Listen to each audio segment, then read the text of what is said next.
Today I'm gonna read Wish in the Dark by Christina Suntrovan, chapter 4. Knock kept her head bowed, but she couldn't resist popping one eyelid open. The governor walked past her, leaving the scent of lemongrass trailing behind him. Another snap from Knock's mother, and the prisoners sat back on their heels, palms still pressed together at their chests. Knock blinked, hardly able to believe that she stood just a few yards away from Chatana's gray tiara.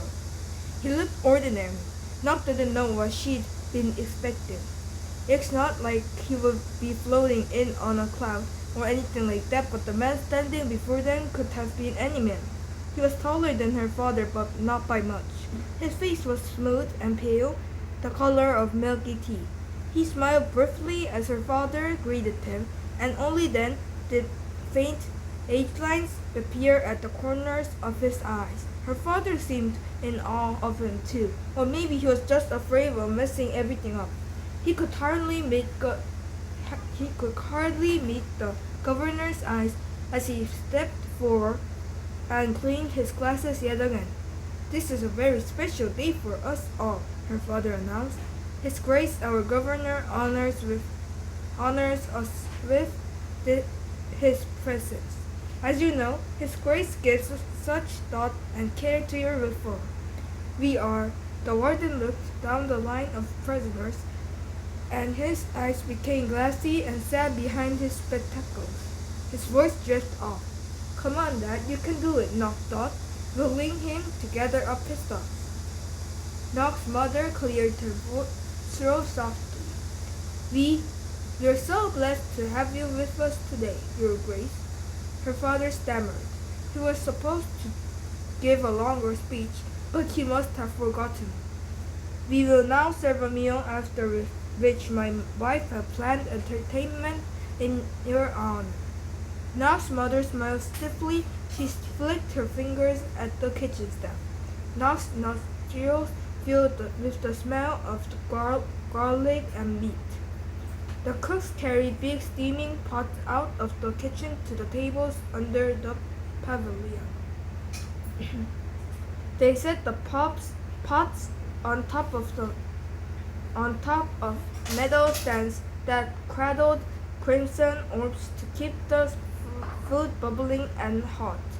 The prison children all perked up. The moon-faced boy even licked his lips. Not wished they wouldn't look quite so hungry. The prisoners both then made an orderly rush to the pavilion.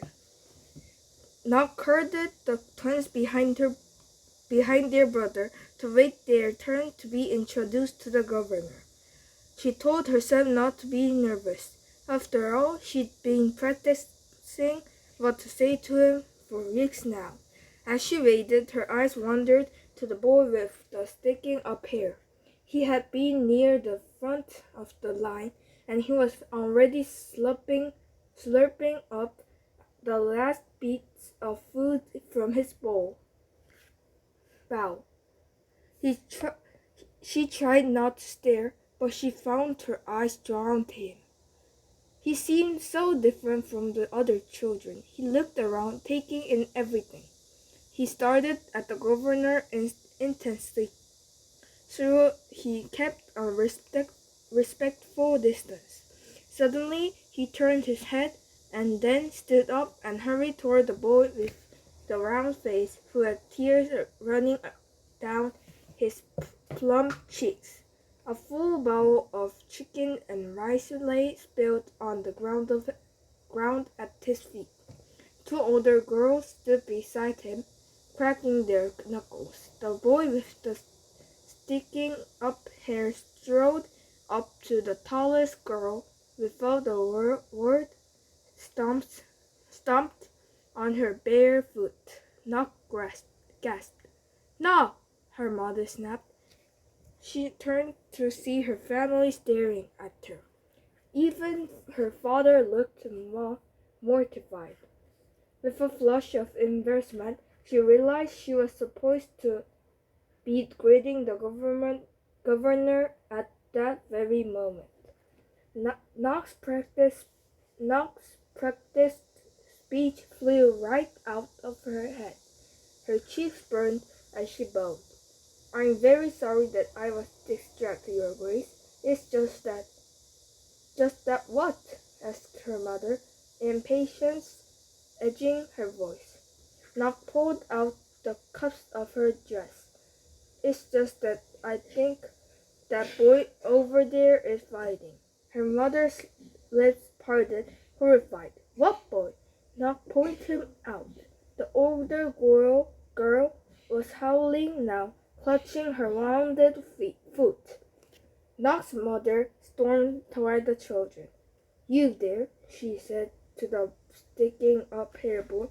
"What do you think you're doing?" The boy froze. "Oh, ma'am, I just saw. You saw that we were busy, so you thought you could misbehave, hmm?" "No, ma'am, it isn't that. You see these girls?" The girl had stomped, unveiled, and hopped on her good foot. "Hush!" snapped Miss Sivapan. "You dare to start fights on a day like this?" She looked ready to swallow the boy whole. His spine straightened. Doc couldn't believe the way he was looking at her mother, as though he was right and she was wrong. "My friend has been waiting for this food," said the boy, "and how dare you talk back to me?" The governor glided toward the boy and spoke a deep, smooth voice. Allow me to handle this, Madame Silverpan." The entire courtyard hushed. Knox's mother patted down her hair as she stepped back to make room for him. "Thank you, Your Grace." The boy swallowed and whipped his palms against the sides of his trousers. He bowed to the governor. When he raised his hand, he had a hopeful, almost happy look in his eyes. The prisoners and staff had inched closer to see what was going on. Everyone pretended to eat as they leaned forward listening. "Is it true, child?" asked the governor. "You're fighting?"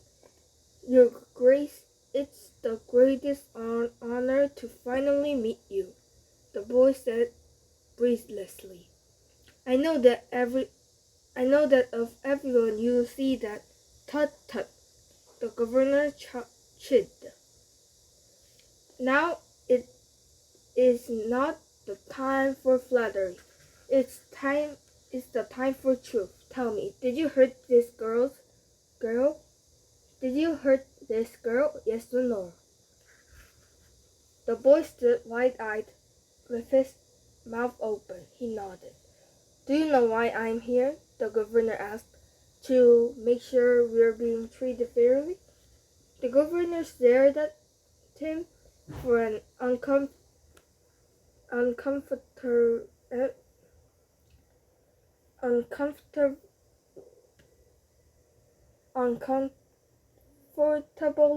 long moment. "I'm here to remind you all of the price of breaking the law. Tell me, child, are the nights dark here in Naman?" The boy nodded.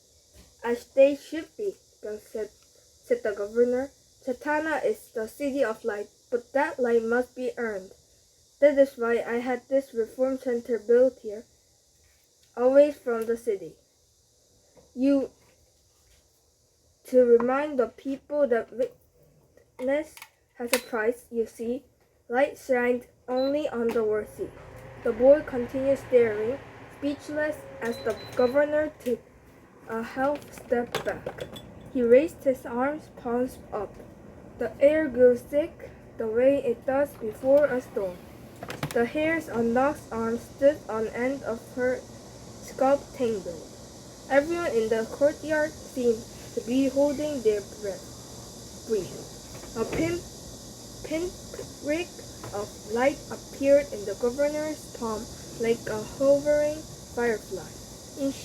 It shone brighter, then brighter still, swelling to the size of a marble. The little ball of light was blindingly bright, even brighter than the orb that powered the governor's boat. But it didn't seem hot. If anything, the courtyard felt a little cooler than it had a moment before. A chill raced up the black back of Nock's head, neck. She had grown up surrounded by the governor's magic, but few people ever got to see him actually use his powers. She shivered, thrilled, and frightened at the same time.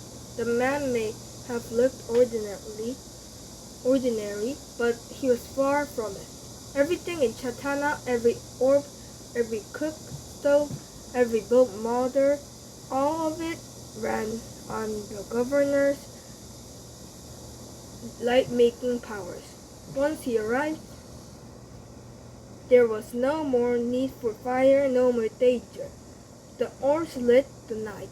They powered magnificent machines. They had made Chatana prosperous again. The city had transformed in more ways than one. The governor hadn't just made light, he had made laws. Chatana had become the city of rules, the city of order. Now there would never be other great fire. The people would never have to suffer like that again. The governor reached his other hand into his pocket and drew out the glass orb, clear and thin as a soap bubble. Light shines on the worthy, he repeated, placing the orb into the boy's hand. All others fall into darkness. Tell me, child, do you want to remain in darkness forever? The boy's throat bobbed as he swallowed.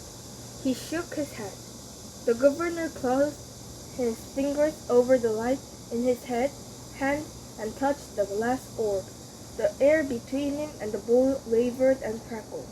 A second later, everyone in the courtyard gasped.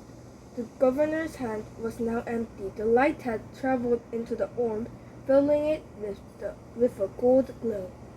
Trapped inside the glass, the governor's light was still bright, though a little less raw and frightening than it had been a moment before. Tell me, said the governor, will you be a good boy from now on? The boy stared at the light in his hand, speechless. Nock realized this might be the first time that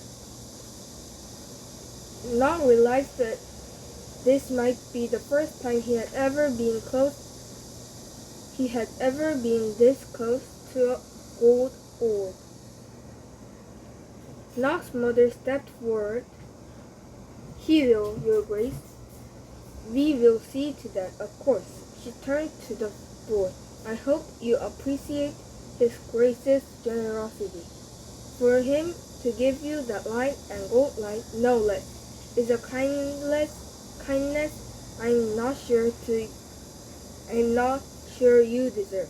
But please, Your Grace, allow us to convey our gratitude to you with a song we have prepared in your honor.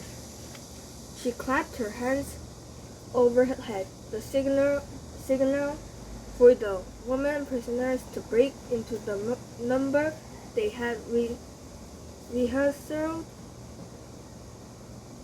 for the occasion. The small courtyard rang with the sound of their voices. Nock's mother beamed.